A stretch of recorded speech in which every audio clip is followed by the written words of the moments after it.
let's take a look at how to graph a parabola in vertex form by hand. If you want to use your calculator to do this, you certainly could. I'm not going to show how to do that. I showed that in the standard form graphing parabola video, so if you want to do that, you can sort of repeat the same process here.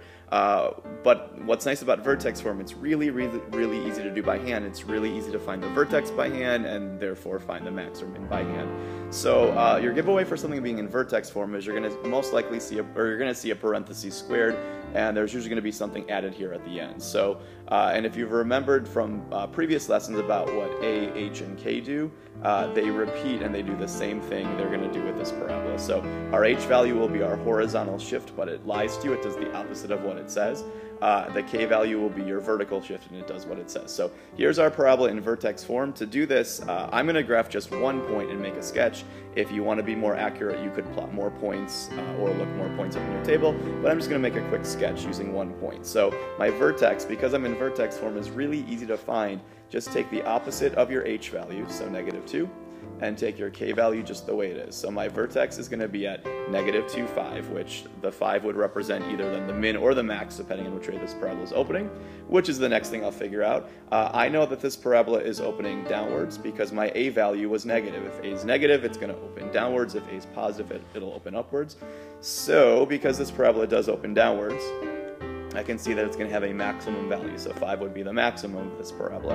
And finally, I'm going to just make a note about whether the parabola is wider, narrower, or the same width as the parent function.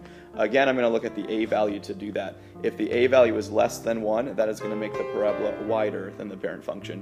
If the A value is bigger than 1, it'll make it narrower, and if the A value is 1, that's just the same width as it. So with that information, let me just go ahead and make a quick sketch of this parabola. So my vertex was at -2. And 5, so my vertex should be right about there.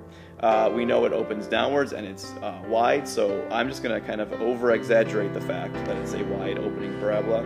Again, it's just a sketch. It's a really bad sketch, but it has the basic information to it. If you want to be more accurate, then go ahead and plot some more points. But I suppose I'll go ahead and draw on the axis of symmetry as well. It's going to go right through the vertex.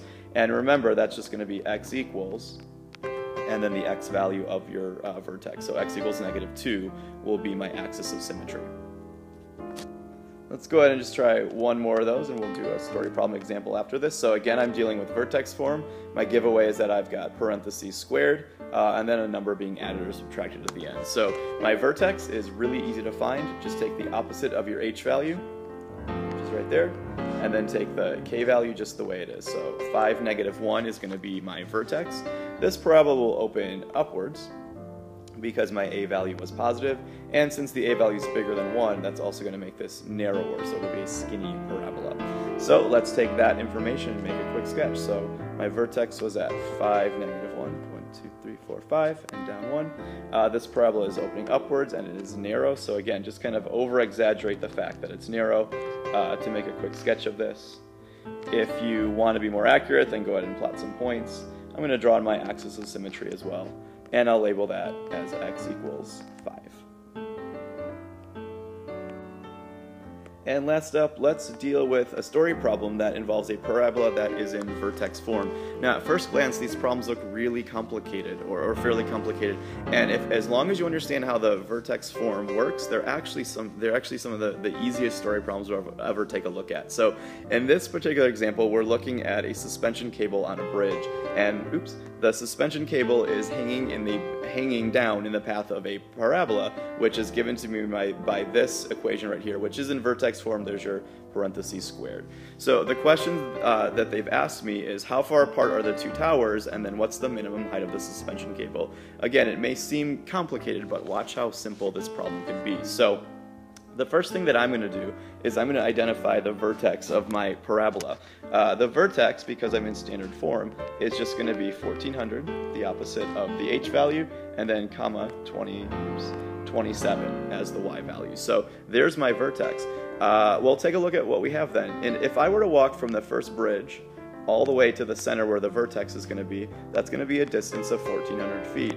And because I know the vertex is right there in the center of the parabola, and this is all symmetrical, if I were to walk the other half of the bridge, that's also going to be 1400 feet, which means the distance between the two towers is just 2800 feet. They also asked me what's the minimum height of the suspension cable. So in other words, if I were to walk to the bridge where I was closest to the suspension cable, that's going to again be right at the vertex. And I know the roadway and that low point of the vertex is 27 feet up because that's where my vertex is located. So the minimum height is just 27 feet.